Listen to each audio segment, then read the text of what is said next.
오늘 함께 나누실 말씀은 사무엘상 5장 6절에서 11절 말씀입니다. 사무엘상 5절에서 6절에서 11절 말씀을 다 함께 봉독하시겠습니다. 야훼의 손이 아스돗 사람에게 엄중히 더하사 독한 종기의 재앙으로 아스돗과 그 지역을 쳐서 망하게 하니 아스돗 사람들이 이를 보고 이르되 이스라엘 신의 괴를 우리와 함께 잊지 못하게 할지라. 그의 손이 우리와 우리의 신 다곤을 친다 하고 이에 사람을 보내어 블레셋 사람들의 모든 방백을 모으고 이르되 우리가 이스라엘 신의 괴를 어찌하랴 하니 그들이 아파되 이스라엘 신의 괴를 가드로 옮겨가라 하므로 이스라엘 신의 괴를 옮겨갔더니 그것을 옮겨간 후에 야훼의 손이 심히 큰 환난을 그 성읍에 더하사 성읍 사람들의 작은 자와 큰 자를 다 합쳐서 독한 종기가 나게 하신지라. 이에 그들이 하나님의 괴를 에그론으로 보내니라. 하나님의 괴가 에드론에 이른즉 에그론 사람이 부르짖어 이르되 그들이 이스라엘 신의 괴를 우리에게로 가져다가 우리와 우리 백성을 죽이려 한다 하고 이에 사람을 보내어 블레셋 모든 방백을 모으고 이르되 이스라엘 신의 괴를 보내어 그 있던 곳으로 돌아가게 하고 우리와 우리 백성이 죽임 당함을 면하게 하자 하니 이는 온 성읍이 사망의 환난을 당함이라. 거기서 하나님의 손이 엄중하심으로. 아멘. 네, 오늘 저는 이 사무엘상 5장 6장 이 두 본문을 가지고 함께 은혜를 나누고자 합니다. 사무엘상 5장 6장은 블레셋이 하나님의 괴를 빼앗아 갔다가 하나님께서 치시는 그 재앙으로 인해서 이거 괴를 갖고 있으면 안 되겠다라는 판단을 하고 그 야훼의 법궤를 다시 이스라엘 땅으로 내보내는 내용을 기록하고 있습니다. 이스라엘 백성이 하나님의 언약궤만 있으면 블레셋을 이길 수 있다고 생각했습니다. 그래서 하나님의 언약궤가 실로에 있었지만 그 실로의 성소에서 이 예베네셀로 이제 그 궤를 옮기게 됩니다. 그래서 전쟁의 승리를 가져올 것이라는 기대를 가지고 온 힘을 다해서 전쟁에 참여했어요. 그렇지만 결국은 그 결과는 대패였습니다. 이 전쟁으로 인해서 3만 명이 넘는 그런 군사들이 죽임을 당했고 그 이스라엘 하나님 야훼의 법궤를 블레셋에게 빼앗기고 말았습니다. 그렇지만 전쟁을 치르기 전에 블레셋 사람들은 하나님의 괴를 굉장히 두려워했습니다. 두려워해서 우리가 전쟁에서 과연 이길 수 있겠나 그런 두려움으로 전쟁에 참여했었지만 결국적으로는 그 전쟁에 승리를 하는 바람에 야훼궤를 빼앗게 된 것입니다. 그래서 그 소유한 기쁨이 너무 컸어요. 그래서 아스돗으로 블레셋의 그 큰 땅이었던 아스돗으로 옮기게 됩니다. 그래서 아스돗에는 어떤 게 있냐면 다곤을 섬기는 큰 신전이 있습니다. 그래서 그 다곤의 신전 안에 다곤의 신 옆에 우리 또 하나님의 궤를 옆에다 두게 됩니다. 그들이 하나님의 궤를 그 다곤 신전에 둔 것은 이 사람들은 우상 숭배를 하잖아요. 우상은 여러분 사람들이 만드는 것입니다. 그렇기 때문에 이 하나님의 그 신의 그 힘을 또 우상으로 섬기고자 했던 거예요. 그래서 그 다곤 신전 안에 들여놓고 또 한편으로는 한 이면에는 어떤 계획을 했었냐면 이스라엘 그 하나님의 신의 힘을 다곤에게 실어주는 거예요. 그래서 다곤의 힘이 월등하게 이렇게 세져서 더 능한 일을 할 수 있게끔 그렇게 하고자 하는 그런 취지로 그런 어떤 계략으로 그 다곤 신전에 하나님의 궤를 옮겨 놓은 것입니다. 그런데 여러분 다음 날 이런 일이 일어납니다. 다곤을 섬기는 자들이 하나님을 예배하려고 다곤 신전에 찾았을 때 다곤의 그 신이 야훼 하나님 앞에 엎드려져 땅에 얼굴이 땅에 코에 닿고 이렇게 경배하고 있는 그런 모습, 엎드려져 있는 모습을 보게 됩니다. 그래서 얼른 야훼를 그 다곤을 섬기는 제사장들이 얼른 그 다곤에 넘어진 그 신상을 일으켜 세웁니다.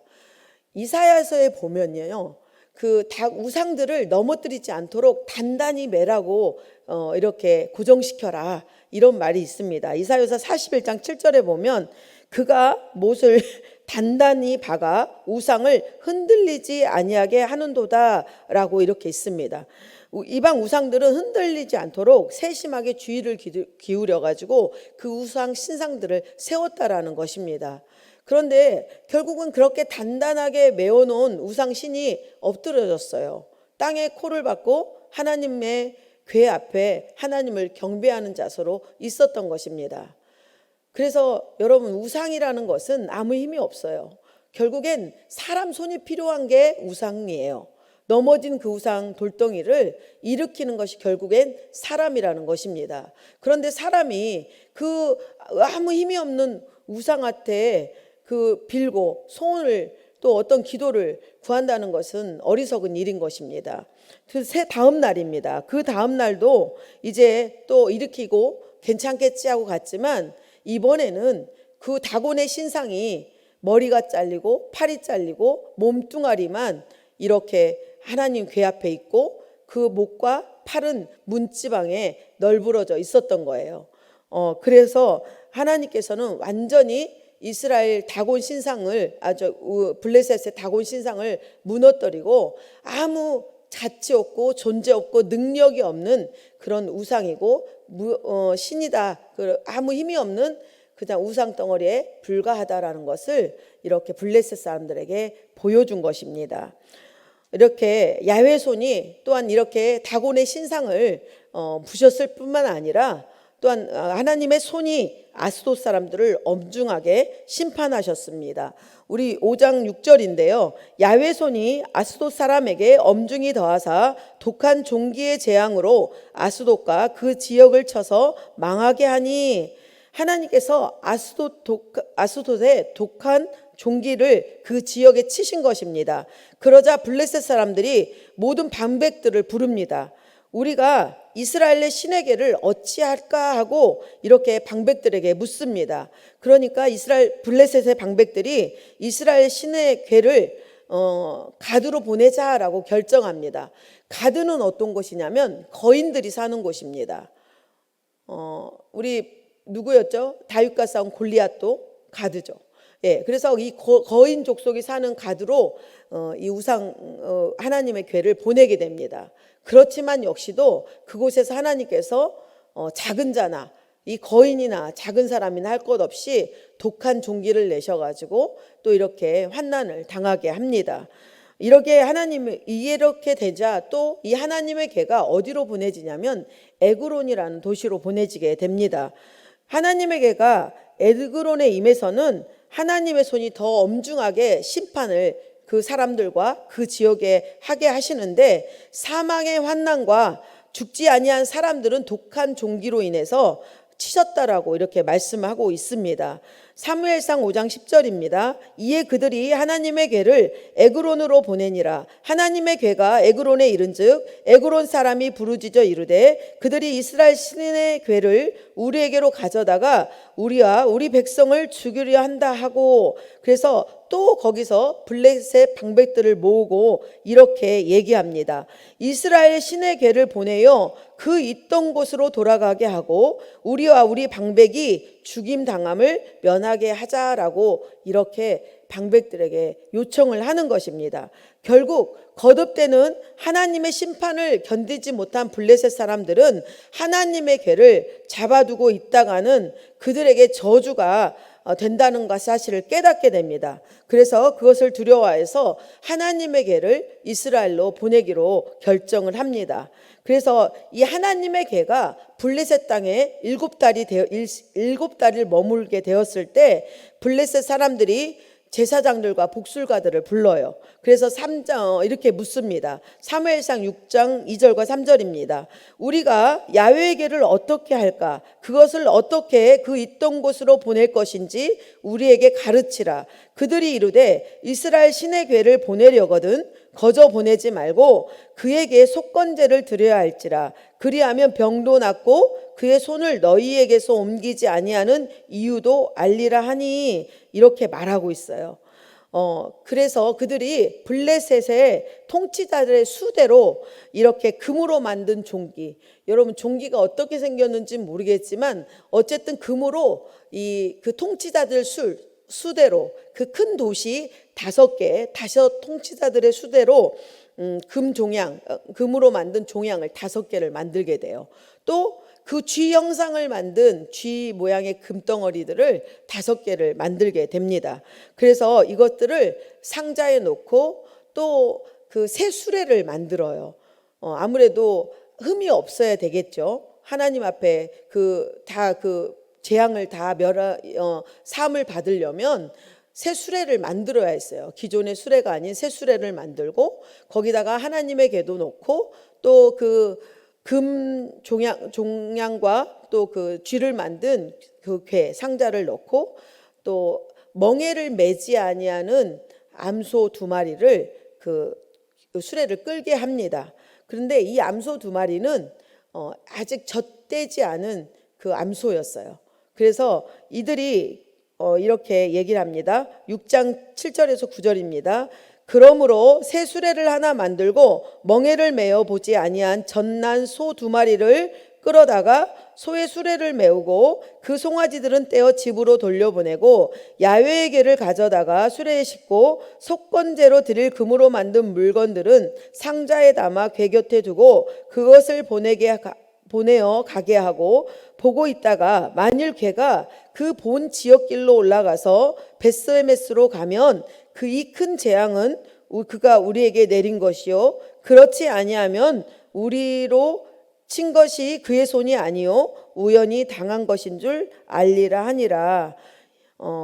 이게 뭐냐면 여러분 젖되지 않는 젖난 갓난 송아지를 떼어낸 거예요, 엄마한테.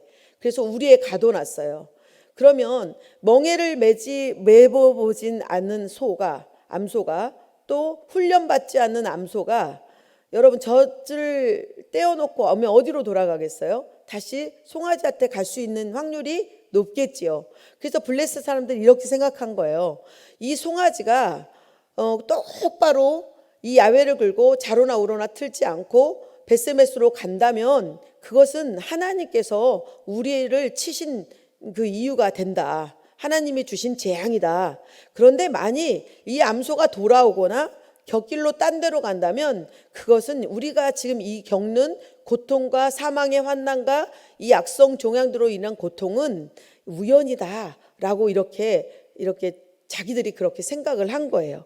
그런데 이 소는 헛길로 가지 않았습니다. 곁길로 가지 아니하고 똑바로 그 길을 따라서 경계를 따라서 경계까지 가게 됩니다. 벳세메스 사람들이 들에서 밀을 베고 있다가 고개를 들어보니까 야훼궤가 이렇게 돌아오고 있는 거예요. 그래서 그 수레가 벳세메스의 그 여호수아의 큰 돌 앞에 섰을 때 그곳에 수레를 또 다 이게 상자를 번제로 태우고 또 그 어떤 야훼궤와 그 번제 그 들어있는 상자들을 꺼내놓고 야훼 하나님께 번제를 드리고 또 다른 제사를 드렸다라고 이렇게 기록되어 있습니다. 그래서 이렇게 왔을 때 벳세메스에서 또 어떤 일이 일어났냐면 벳세메스 사람들이 야훼 하나님의 궤를 들여다보는 사건이 일어났어요. 그러므로 인해서 70명이 5만 70명이 사망을 하게 됩니다. 그러니까 벳세메스 사람들이 또 그 야훼궤를 들여받은 걸로 인해서 또 그렇게 많은 5만 70명이라는 사람이 죽게 되니까 이렇게 또 부르짖는 거예요. 벳세메스 사람들이 야훼궤를 들여다본 까닭에 그들을 치사 5만 70명을 죽이신지라 야훼께서 백성을 쳐서 크게 살육하셨으므로 백성이 슬피 울었더라. 벳세메스 사람들이 이르되 이 거룩하신 하나님 야훼 앞에 누가 능히 서리오 그를 우리에게서 누구에게로 올라가시게 할까 하고 이렇게 해서 벳세메스 사람들이 전령을 어디로 보내느냐면 기럇 여아림에 보내서 블레셋에서 보낸 그 야훼궤를 옮겨가도록 이렇게 요청을 하고 또 이렇게 야훼궤가 기럇 여아림 산에 사는 또 아미다담의 집에 이렇게 안치가 되어 놓여지게 되고 그 아들 엘리아삽이 구별되어서 이런 교회를 또 관리하고 섬기게 되는 그런 걸로 우리가 이제 6장이 마무리가 됩니다. 여러분, 우리가 이 언약궤를 봤을 때 언약궤가 주는 귀환의 의미가 무엇일까요? 언약궤의 귀환이 의미하는 것은 하나님께서는 자신의 영광을 스스로 지키신다는 것입니다. 또한 하나님 앞에서는 어떠한 우상도 무력하다는 것을 보여주고 계십니다.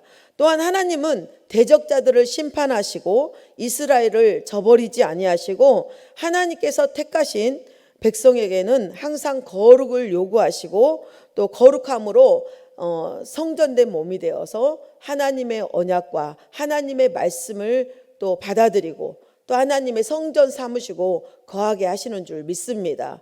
우리가 그렇기 때문에 우리는 언약궤가 어떤 의미를 갖고 있는지 또한 알아야 될 줄 믿습니다. 언약궤는 두 돌판이 들어가 있었습니다. 하나님의 궤는 이스라엘 백성들과 하나님의 언약을 생각나게 하는 것이어서 언약궤라고 이렇게 불렀습니다. 언약궤는 하나님의 임재와 통치를 가리키는 것이기도 했습니다.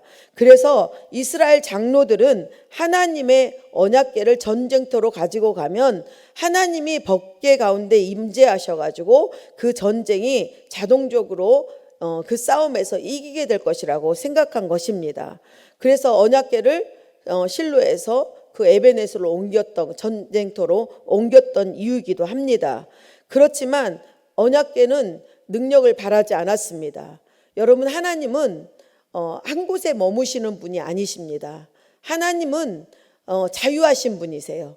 하나님께서 언약궤 가운데 임재하실 수도 있고 또 아니지만 하나님께서는 다른 곳에서도 임재하실 수가 있습니다. 그렇지만 이 궤가 문제가 아니고 하나님께서는 그 임재하실 수 있는 그 궤를 관리하는 사람이 문제인 것입니다. 여러분, 홈리와 비느하스가 왜 죽었겠어요? 하나님의 그 궤 옆에 있었지만 홈리와 비느하스는 하나님의 궤를 그냥 그 궤를 신성시했고 관리했지 하나님을 진정으로 섬기거나 의뢰하지 않았습니다. 그렇기 때문에 힘없이 블레셋의 그 하나님의 궤를 빼앗겼던 것입니다. 하나님의 궤는 그 모시는 사람이 정말 이 궤가 하나님의 약속의 둘판이 있지만 그 하나님의 정말 진정으로 사랑하고 하나님을 진실로 신뢰하고 하나님의 임재하심을 늘 기대함으로 하나님의 말씀 앞에 서 있어야 한다라는 것입니다. 그렇기 때문에 저와 여러분이 오늘 하나님의 언약궤, 이 법궤의 말씀을 나누면서 우리는 지금 하나님의 궤를 말씀을 받아들이고 또 하나님의 말씀의 언약을 지키며 또 그 말씀을 신뢰하며 따라가는 저와 여러분이 하나님의 말씀과 그 언약을 어떻게 지금 기대하고 또 어떻게 바라면서 하나님을 의뢰하고 나가시는지를 되새겨 보는 시간이 되시기를 소망합니다. 그래서 우리가 하나님의 궤가 어디 있어야 할까? 하나님 어디에 있어야 할까요? 하나님은 우리 교회 위에 충만하게 계셔야 될 줄 믿습니다. 그렇다면 우리 교회가 더욱더 하나님 앞에 거룩함을 힘입어야 됩니다. 하나님의 선함으로 깨끗함으로 하나님의 말씀을 흥황하고 또 예배를 흥황하게 하고 거룩한 하나님의 임재가 임하실 수 있는 그런 거룩한 터전이 우리 믿음의 공동체가 되어야 될 줄 믿습니다. 또한 여러분 제 자신과 저와 여러분의 성전된 몸이 정말 세상에 타협하지 아니하고 어떤 우상을 숭배하지 아니하고 또 내 자신과 내 힘과 내 지식과 지혜를 의지하지 아니하고 오직 하나님만이 하나님 나의 전부가 되시고 나의 모든 삶의 길이요 빛이 되십니다. 하나님 온전하게 제 길을 지도하시고 제 삶을 주관하여 주시옵소서라는 그런 하나님을 늘 의뢰하는 하나님을 또 받아들이고 하나님의 성령을 늘 모셔드리고 의지하는 그런 따라가는 그 성전된 삶이 되어야 하지만 하나님께서 우리 안에 성전 삼으시고 머무셔서 우리에게 충만하신 하나님의 능력을 주시고 지혜를 주시고 모든 것을 능히 할 수 있는 그 힘과 능력으로 함께 하실 줄 믿습니다. 그래서 오늘 저와 여러분의 성전된 몸과 또 우리 함께하는 공동체 위에 하나님의 말씀이 또 아름답게 성령의 임재가 임하시는 그런 곳이 되도록 항상 끊임없이 성령의 충만함으로 깨어 하나님의 성전된 저와 우리 교회를 보존하고 하나님의 나라를 이루는 그런 기도와 끊임없는 그 간구와 그 소망이 넘쳐나시기를 소망합니다. 네, 기도하시겠습니다. 좋으신 하나님 아버지, 우리는 하나님의 언약궤를 통해서 이기고자 했던 그 어리석은 이스라엘 백성들의 그런 아버지 과오를 또 이렇게 공부하면서 깨닫습니다. 하나님, 하나님을 진정으로 신뢰하고 하나님의 임재하심이 우리 심령과 우리 교회에 충만하게 임하여 하나님의 늘 일하심과 역사하심의 은혜가 우리 교회와 기도하는 또 성전 삼은 우리의 모든 개인의 생활에 하나님 넘쳐나길 원합니다. 하나님의 임재 가운데 하나님 우리가 영적인 눈을 분별하여 열게 하여 주시고 또 하나님 모든 일을 행함에 하나님의 지혜와 하나님의 임재하심과 이끄심과 비추심 가운데 주님 아버지 주님을 따라가며 의지할 때 우리 안에 정말 성령의 거룩한 결실 있게 하여 주시고 우리 삶의 터전과 우리 교회 위에 아름다운 하나님의 열매와 하나님을 기쁘시게 하는 영광된 은혜의 역사가 넘쳐날 수 있도록 축복하여 주시옵소서. 아버지의 성령께서 충만히 우리에게 기름 부어주시고 역사하심을 믿습니다. 예수님의 이름으로 기도드립니다. 아멘.